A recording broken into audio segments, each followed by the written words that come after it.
Bom dia, meu querido vocacionado, minha querida vocacionada. Hoje nós estamos iniciando o nosso encontro vocacional, nosso primeiro encontro vocacional de 2023. E já quero dizer para você que esse ano vai ser, digamos assim, recheado de novidades aqui para você que quer fazer um discernimento vocacional, tanto com a fraternidade como você também que quer aí descobrir a sua vocação. Então, a primeira notícia que eu tenho para dar para vocês é que nós estamos de convento novo. Você está vendo que eu estou num cenário, digamos assim, um pouco diferente do que nós estamos habituados a gravar os vocacionais, porque, com a graça de Deus, a fraternidade recebeu um convento para morar. Esse convento ele fica aqui no Pico do Jaraguá e por isso eu estou gravando o primeiro vocacional do ano aqui, justamente até para comemorar, né, essa graça que a fraternidade recebeu a partir aí de Deus. E uma outra novidade que eu tenho para dar para vocês é que esse ano nós teremos um programa todo especial, ou seja, eu já criei um cronograma, já preparei as palestras, porque esse ano nós vamos trabalhar o encontro vocacional a partir das Sagradas Escrituras. Então, nós ao longo do ano aí, pelos finais de semana, todo sábado, 9 horas da manhã, nós estaremos discernindo a nossa vocação a partir de histórias de vocações que estão nas Sagradas Escrituras de modo cronológico, ou seja, nós vamos iniciar lá no Gênesis e vamos terminar lá no Apocalipse nesse ano de 2023. E não poderia ser diferente hoje. O tema do nosso encontro vocacional é Adão e Eva. E a primeira coisa que eu já quero dizer para vocês é que sempre que vira o ano, nós criamos metas, nós criamos objetivos para a nossa vida, né? Eu tenho certeza que você, aí antes da virada do ano, já pensou o que você desejava para o ano de 2023 e às vezes a gente não para pensar na nossa vocação, a gente não para pensar no nosso discernimento. Então eu gostaria, como promotor vocacional, como aquele que faz aqui os programas vocacionais, gostaria de te convidar já a colocar essa meta aí nos teus objetivos para 2023, discernir a sua vocação, abrir o teu coração para o chamado que Deus te faz. Irmão, mas eu não sinto um chamado, eu não ouço a voz de Deus em relação a isso. Nós sempre precisamos partir do princípio que todo ser humano, ele possui um chamado de Deus. O discernimento, ele não serve para, digamos assim, esperar que Deus nos chame, não. Muitas vezes esse chamado ele já aconteceu. O discernimento, ele acontece para descobrir que chamado é esse, porque para todo ser humano, mais uma vez eu afirmo, existe um chamado de Deus. E hoje nós vamos começar com a vocação de Adão e Eva, né? O primeiro encontro vocacional, eu quis me basear aí, digamos assim, iniciar do começo, eu posso falar, né? Ou seja, entendendo aí um pouquinho sobre a vocação de Adão e Eva, qual foi o chamado que Deus fez para os nossos primeiros pais, para os primeiros seres humanos criados por Deus, qual era a vocação? E a gente já pode até se perguntar, mas irmão, os primeiros, será que eles já tinham um chamado? Nós vamos descobrir hoje qual era esse chamado, aliás, quais eram esses chamados, né? Eu preciso colocar no plural aqui, porque talvez não seja apenas um chamado, não seja apenas uma vocação, mas sejam alguns chamados, alguns convites que Deus fez tanto para Adão como também para Eva.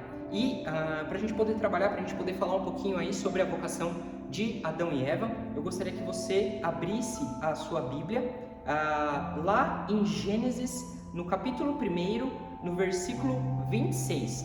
Gênesis, capítulo 1, versículo 26. A gente vai colocar aqui na tela para que você possa localizar aí na sua Bíblia a passagem que nós vamos utilizar hoje para poder entender aí um pouquinho sobre a vocação de Adão e Eva. E a palavra de Deus, ela nos diz assim: Então Deus disse: façamos o homem à nossa imagem e semelhança, que ele reine sobre os peixes do mar, sobre as aves do céu, sobre os animais domésticos e sobre toda a terra, e sobre todos os répteis que se arrastam sobre a terra. Deus criou o homem à sua imagem, criou-o à imagem de Deus, criou o homem e a mulher. Deus os abençoou, frutificai, disse ele, e multiplicai-vos, enchei a terra e submetei-a, dominai sobre os peixes do mar, sobre as aves do céu e sobre todos os animais que se arrastam sobre a terra. Deus disse: Eis que eu vos dou toda a erva que dá semente sobre a terra, e todas as árvores frutíferas, que contêm em si mesmo a sua semente, para que vos sirvam de alimento, e a todos os animais da terra e todas as aves do céu, a tudo que se arrasta sobre a terra e tudo que haja sopro de vida. Eu dou toda a erva verde por alimento. E assim se fez. Deus contemplou toda a sua obra e viu que tudo era bom. Palavra do Senhor, graças a Deus. Queridos, a primeira coisa que nós precisamos observar aqui na vocação de Adão e Eva, né? na obra-prima da criação de Deus. O homem, ele é a obra-prima da criação de Deus. Quando Deus ele começa a criar o mundo, ele começa a criar todas as coisas, né? Ou seja, ali a terra, o mar, a luz, ele começa a criar as árvores, as plantas, os peixes, os animais, nas suas diferentes espécies, ao longo dos dias, né? Ao longo dos 5 primeiros dias. E no 6º dia, como nós sabemos, ele decide fazer algo excepcional, decide criar aquilo que seria o auge da sua criação, eu posso dizer. Assim como um artista, por exemplo, um pintor, né? Se a gente parar para pensar, um pintor ele tem toda uma carreira. Ele começa ali pintando quadros, talvez que não sejam tão bonitos, né? Não que isso se compare a Deus, não estou querendo dizer que as primeiras criações de Deus não eram perfeitas, não. Mas nós sabemos que assim como um artista, chega um ponto ali da sua carreira, um artista que é renomado, um artista que nós podemos chamar de gênio, por exemplo, como tantos que nós conhecemos, como Van Gogh, um pintor que eu gosto muito que se chama Caravaggio, muito bom, ótimo, né, nas pinturas. Nós sabemos que todo artista ele vai ter a sua obra-prima. O que significa ter uma obra-prima? É aquela obra que se destaca, é aquela sua obra perfeita, é aquela obra que vai resumir todo o seu trabalho, que vai mostrar todo o seu talento. Quando nós olhamos, por exemplo, a Mona Lisa é a obra-prima de Leonardo da Vinci. Ali, ao contemplar essa obra, ao contemplar essa pintura, nós entendemos todo o talento que Leonardo da Vinci tinha. Porque se vocês pararem para estudar essa obra de maneira particular, vocês vão perceber que ela é tão perfeita, um quadro que foi pintado, ele é tão perfeito que dependendo do lugar, da perspectiva que você olha para esse quadro, a Mona Lisa ela tem uma feição diferente. Olha que coisa interessante. Eu tô olhando para cá porque o irmão Samuelzinho tá aqui comigo, ele que tá tocando teclado. Que coisa interessante. Ou seja, o artista ele se preocupou. Às vezes a gente olha e fala, nossa, é só uma mulher pintada. Não. Ele se preocupou, ele pensou, aquilo é a obra-prima do seu trabalho. Aquilo é o expoente do seu talento. Aquilo é o máximo que ele poderia produzir, eu posso dizer. Talvez não o máximo, né? Talvez ele poderia criar algo melhor. Mas se a gente pega um histórico das suas obras, aquela é a sua melhor obra. Aquilo resume todo o seu potencial, o potencial de um artista. E Deus, no 6º dia, ele por livre decisão, olha que coisa interessante, por livre decisão, pela sua liberdade, ele também decide criar a sua obra-prima. Qual é a obra-prima de Deus? O homem é a obra-prima de Deus. Irmão, como que nós podemos ter essa certeza? Como que nós sabemos disso? Que o homem ele é a obra-prima, diante de toda a criação, diante da perfeição da criação. Como nós podemos ter a certeza de que o homem é a obra-prima de Deus? Simples, está aqui na palavra de Deus. Nos primeiros versículos que nós lemos, aliás, no primeiro versículo, façamos o homem a nossa imagem e semelhança. Se a gente parar para pensar, de toda a criação de Deus, o homem é o único, é a única criação em que Deus, para criá-lo, se utiliza como critério. Consegue entender o que eu estou falando? Ele se utiliza como critério. Olha, eu vou fazer essa criação baseado naquilo que eu sou. Olha que coisa interessante. Todo o restante da criação saiu ali, sem dúvida nenhuma, da vontade de Deus. Mas só o homem foi criado a partir do critério que é o próprio Deus. Ou seja, façamos o homem a partir daquilo que eu sou, a partir da minha imagem, a partir da minha semelhança. É aqui que nós temos a certeza de que de toda a criação de Deus, de tudo aquilo que Deus fez, tudo aquilo que Deus criou, o homem é o ápice da sua criação. Pelo simples fato de nós sermos criados à sua imagem e semelhança. Adão e Eva foram criados, principalmente Adão, né? Porque ele foi criado primeiro, Eva veio posteriormente. Ele foi criado a partir da imagem, daquilo que Deus é. Isso para nós já é um convite, isso para nós já é um chamado. E olha que coisa interessante. Porque o chamado de Adão e Eva, como nós lemos hoje, ele é anterior até mesmo à história da salvação. A economia da salvação, como o catecismo da Igreja Católica nos diz. O que é a economia da salvação, irmão José? O catecismo ele nos explica, o catecismo da Igreja Católica, ele nos explica que a partir da queda do homem, ou seja, a partir do pecado original, Deus formulou um plano de salvação para o homem. O homem que se perdeu no pecado precisava ser salvo, precisava ser resgatado. Deus fez um plano para esse resgate, um plano que culmina, o próprio catecismo nos diz, em nosso Senhor Jesus Cristo. Nosso Senhor Jesus Cristo é o ápice desse plano, dessa economia da salvação. E por que nós chamamos de economia da salvação? Economia aqui nós podemos ter como a maneira como Deus administra o seu plano, a maneira como Deus ele vai levar a salvação para o coração do homem. Irmão José, então você está querendo me dizer que a nossa vocação ela é anterior até mesmo à economia da salvação? Sim. Porque nós podemos cair no erro de imaginar que nós só somos chamados, que a nossa vocação ela só se baseia na nossa salvação e na salvação dos outros. Como assim, irmão José? Ou seja, eu estou sendo chamado, eu fui chamado para ser religioso, para que eu possa ser salvo e para que eu possa levar salvação através aí do meu apostolado, das minhas orações, da minha vida de piedade, possa levar salvação para outras pessoas. Essa é a essência da minha vocação? Não. Por quê? E por que eu falo isso para vocês?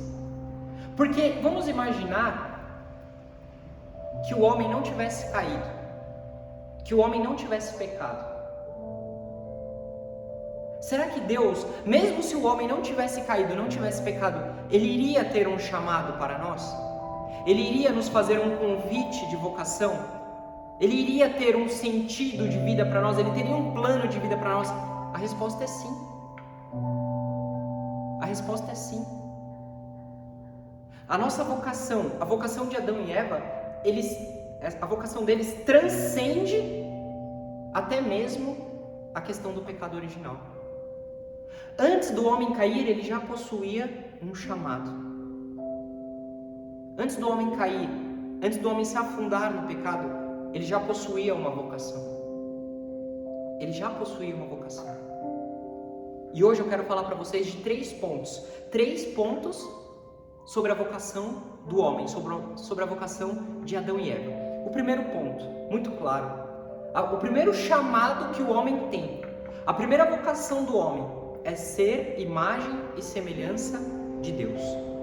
Nós precisamos entender que a partir do pecado, a imagem de Deus no homem foi desfigurada.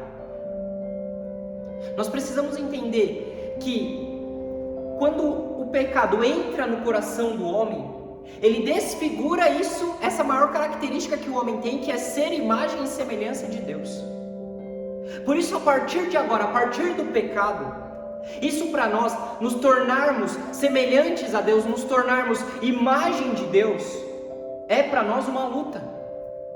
Antes o que era natural, antes o que era comum, o que não precisava de um certo esforço do homem, agora precisa de uma luta interior.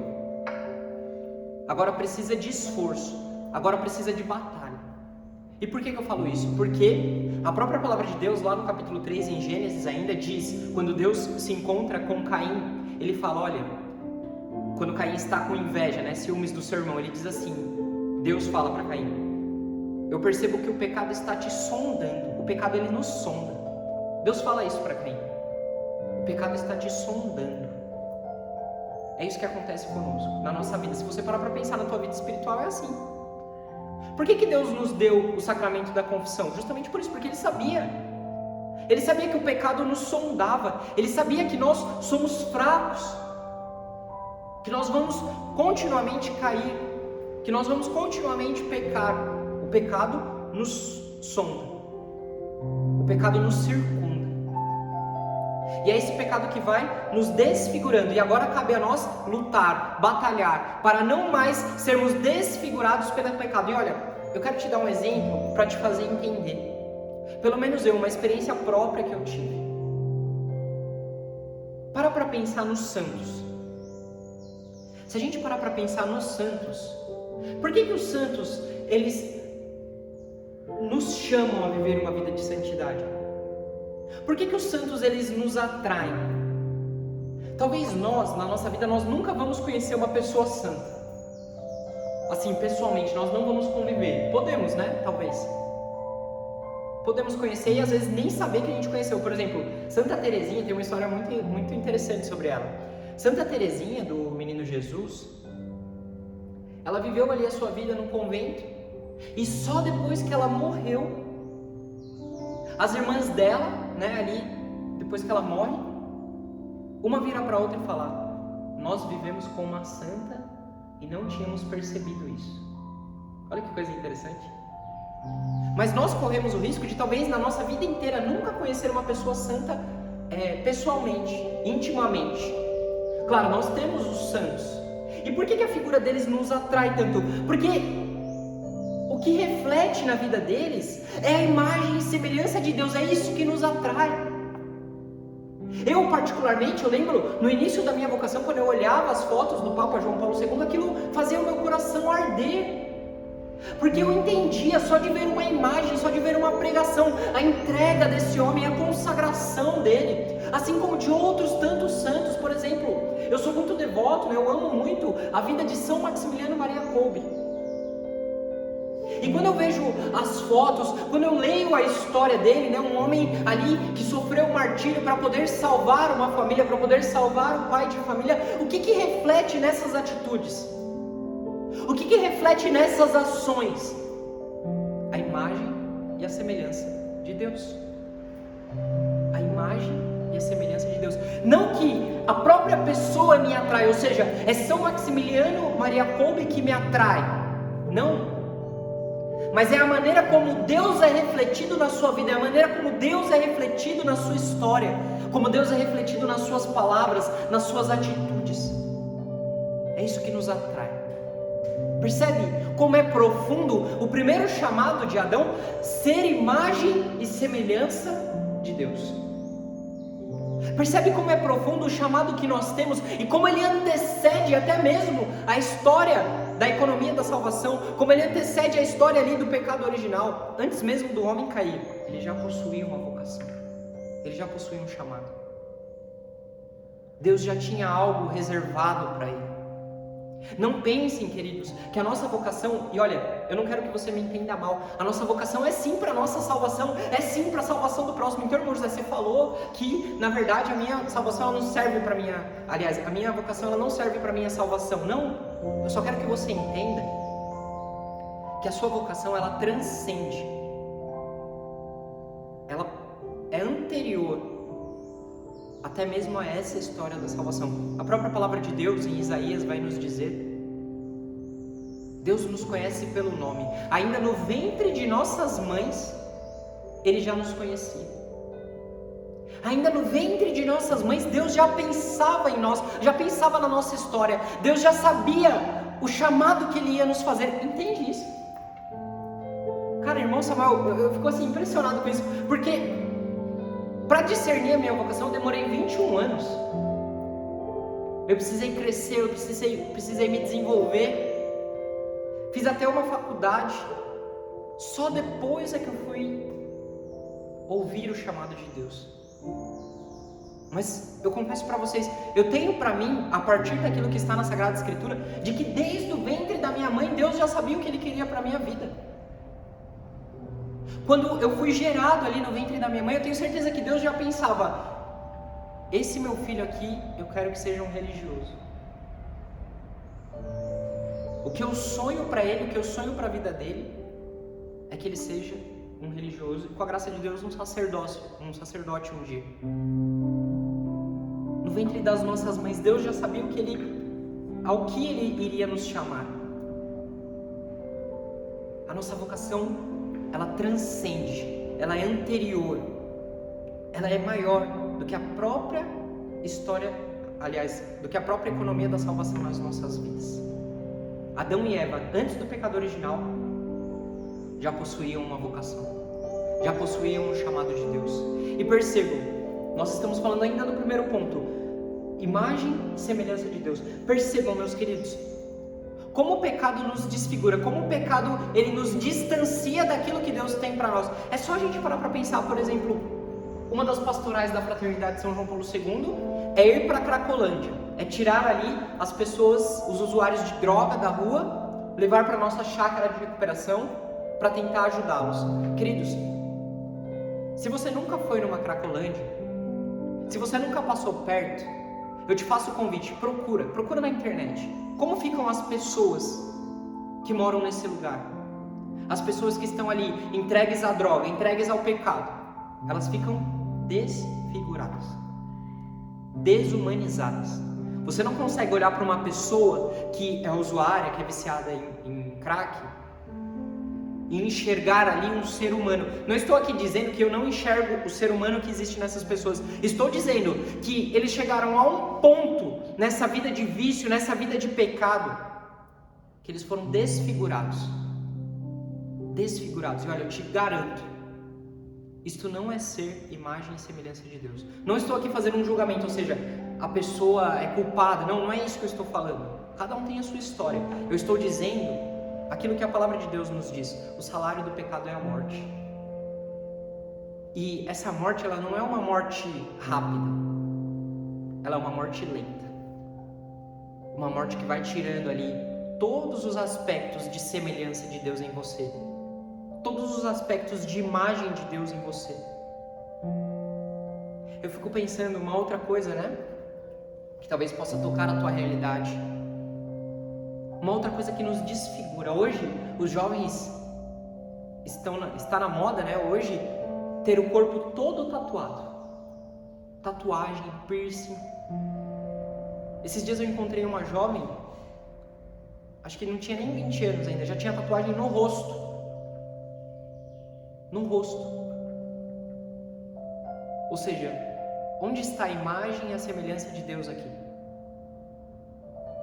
Cada vez mais, se nós não nos entregamos à nossa vocação, se nós não nos entregamos ao chamado que Deus tem para nós, é isso que vai acontecendo conosco. Nós vamos nos tornando cada vez mais desfigurados, nos distanciamos daquilo que Deus tem para nós, quando na verdade na nossa vida nós somos chamados a ser justamente isso, imagem e semelhança de Deus. Olha, o apóstolo Paulo, nas suas cartas, ele diz duas vezes ele diz as mesmas palavras. Isso me chama a atenção.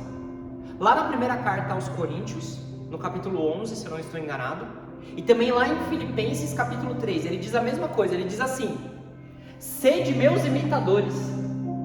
Olha só, ele faz um convite para as comunidades que ele orienta. Sede, pois, meus imitadores. E depois ele dá o fundamento daquilo que ele está pedindo. Por que vocês têm que me imitar? Porque eu sou imitador de Cristo. Ser imagem e semelhança de Deus significa imitar a Deus. Significa fazer aquilo que Deus faria. Significa tomar as mesmas atitudes que Deus tomaria.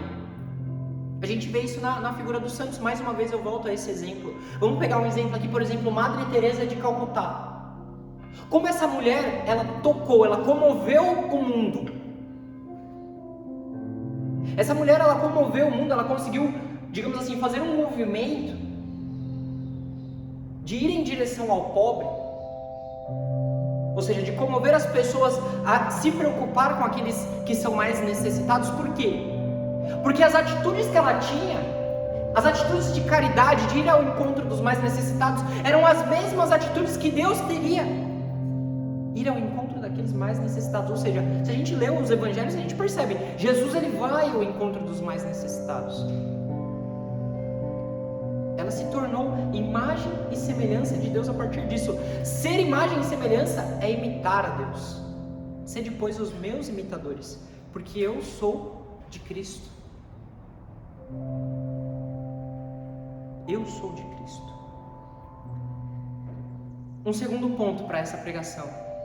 O primeiro ponto é ser imagem e semelhança de Deus. Um segundo ponto. Um outro chamado que Deus faz a Adão e Eva, a partir dessa passagem que nós lemos. Reinar sobre toda criatura.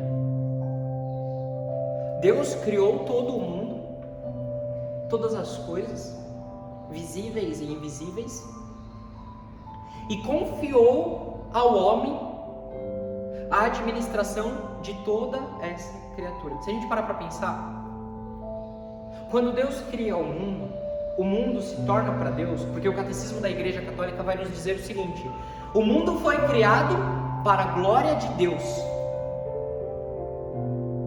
Deus criou o mundo, Deus criou tudo o que Ele fez para que a sua criação o glorificasse. E como que a criação glorifica a Deus? Sendo aquilo que ela foi criada para ser. Sendo aquilo que ela foi criada para ser. Ou seja, um animal, vamos supor, provavelmente você deve ter um cachorro em casa, um gato, algum animal de estimação. Como que esse animalzinho ele glorifica a Deus? Sendo aquilo que ele foi criado para ser. Um cachorrinho glorifica a Deus sendo cachorrinho. Uma árvore glorifica a Deus sendo a árvore. E o homem, como que o homem glorifica a Deus? Sendo aquilo que ele foi criado para ser. Imagem e semelhança de Deus. Imagem e semelhança de Deus. Então, toda a criação foi confiada ao homem. E o catecismo ainda diz uma outra coisa no parágrafo 307. Ele diz o seguinte: que ao homem foi confiada não apenas a administração de toda a criação, como também ao homem é confiado o desenvolvimento dessa criação. Ou seja, o catecismo nos diz que o homem ainda tem a responsabilidade de cuidar, de zelar de toda a criação e também, a partir daí, continuar esse processo de criação de Deus. Ou seja, essa criação, o catecismo vai nos dizer, ela ainda está, ela não foi completa. Por quê? Porque Deus confiou ao homem a continuidade dessa criação, a partir dessa administração. Por isso que nós lemos hoje na passagem: reinar sobre todas as aves, reinar sobre todos os répteis, reinar sobre todas as plantas, tudo isso eu vos confio, tudo isso eu vos dou. É um chamado que o homem tem também. Reinar sobre toda a criação de Deus. E olha que coisa interessante. O homem ele foge da sua vocação quando ele se submete à criação.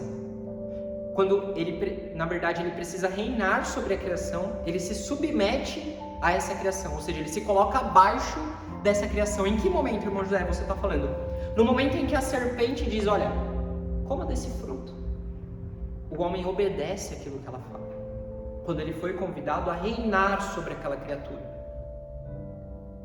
Deus confiou ao homem toda a sua criação. Toda a sua criação. Ele é chamado a reinar. Quando ele obedece aquilo que a serpente fala, ele está se submetendo, está se colocando abaixo. Não estou falando que esse é o maior pecado, tá? Estou fazendo apenas um comentário, uma análise sobre o que aconteceu. Ou seja, ele está fugindo da sua vocação. No momento em que o homem se entrega ao pecado, ele se submete, ele se rebaixa, ele sai do posto do qual Deus o colocou, ou seja, vai reinar, vai ser o rei de toda a criação. Ele sai desse posto e se torna submisso. Ele mesmo se rebaixa, é um processo de auto-rebaixamento. Ele se rebaixa quando ele é chamado a reinar, a zelar, a administrar, a cuidar de tudo aquilo que Deus o confiou. Tudo aquilo que Deus deu para ele. O homem é chamado também, Adão e Eva são chamados a zelar por tudo aquilo que ele recebeu de Deus. Eu tenho certeza que você recebeu dons de Deus, você tem talentos, existe algo que você sabe fazer muito bem, que talvez as outras pessoas ao seu redor não saibam fazer. Por exemplo, o irmão Samuel está aqui tocando o teclado. Percebe como nós, enquanto humanos, nós nos completamos? Eu estou aqui fazendo a pregação, ele está tocando o teclado, porque cada um de nós recebeu algo de Deus, um talento, um dom, algo que nós sabemos fazer de maneira natural, muito bem. Você é chamado a zelar por esse seu talento, a utilizar desse talento para evangelizar, a usar desse talento para levar as pessoas para Deus, a usar desse talento para glorificar a Deus. Eu acabei de dizer, uma criatura, ela glorifica a Deus sendo aquilo que ela foi criada para ser. Se Deus te deu um talento, olha, você vai glorificar a Deus a partir do momento em que você utilizar desse talento para o bem dos outros. Para o bem dos outros, ou seja, a partir do momento que você se torna aquilo que Deus sonhou para você, você glorifica a Deus. Por fim, um último ponto para essa pregação. Deus contemplou toda a sua criação e percebeu uma coisa: tudo era bom. Tudo era bom. O homem também é chamado a ser bom, a agir com bondade.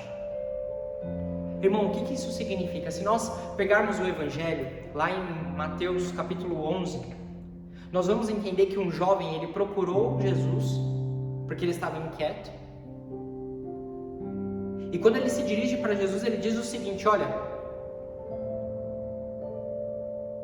bom mestre, ele fala assim com Jesus: bom mestre, o que eu devo fazer para ganhar a vida eterna? Qual que é a resposta de Jesus? Por que me chamas bom? Só Deus é bom.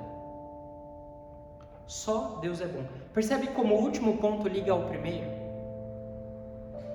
Jesus não está dizendo que ele não é bom, até porque ele é o próprio Deus.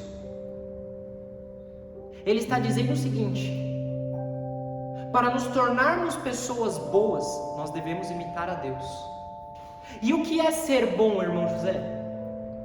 Ser bom aqui não significa, se destacar em alguma coisa. Nós estávamos falando do talento. Então, para eu ser bom, eu tenho que ser a melhor pessoa que canta dentro da igreja. Eu tenho que ser o melhor pregador. Nós podemos nos confundir nesse processo. Não, ser bom, na verdade, significa fazer tudo o que nós devemos fazer com caridade, com amor. Essa é a essência da bondade.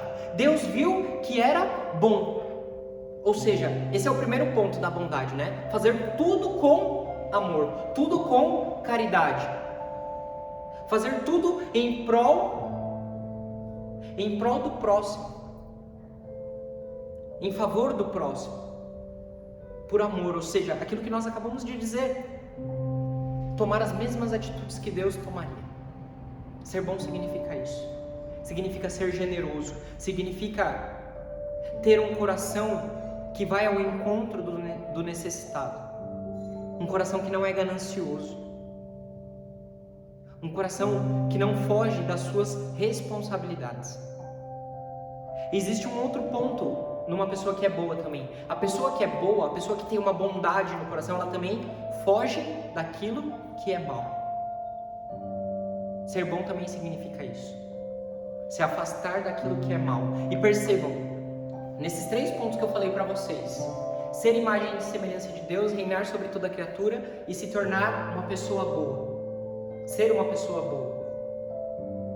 O homem falha, Adão falha no momento em que ele se entrega ao pecado. Porque se ele, naquele momento, ele optasse por ser uma pessoa boa, ele teria recusado aquilo que a serpente o ofereceu. Coma desse fruto, vocês serão como deuses. Não. Isso não vai ser bom para mim.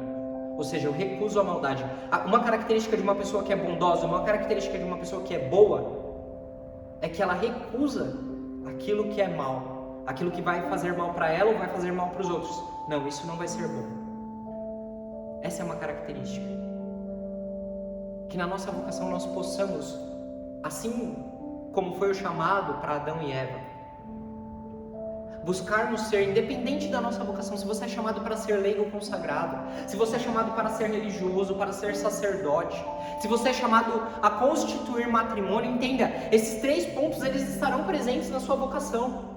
Você vai precisar, independente da vocação que Deus te chama, você vai precisar ser imagem e semelhança de Deus. Você vai precisar administrar os dons, os talentos que Deus te deu para o bem do próximo. E sem dúvida nenhuma, você vai precisar também ter um coração bom, ter um coração generoso, à imagem e ao exemplo de nosso Deus. Que nós, a partir desse encontro, a partir desse primeiro encontro do ano, possamos entender que Deus tem um chamado para cada um de nós. Possamos confiar nele e nos entregar inteiramente para viver de fato aquilo que nós fomos criados para ser. Muito obrigado pela sua presença aqui no nosso programa, espero que você tenha gostado. Agora no final do programa eu vou pedir para o pessoal colocar o cronograma que nós temos para esse mês de janeiro, tá bom? Que são os programas, né, que nós vamos fazer, os temas dos programas. Se você gostou desse encontro, se esse encontro te ajudou de alguma maneira, eu te peço, faz um comentário aqui, curte e também compartilhe, tá bom? Muito obrigado, Deus abençoe vocês.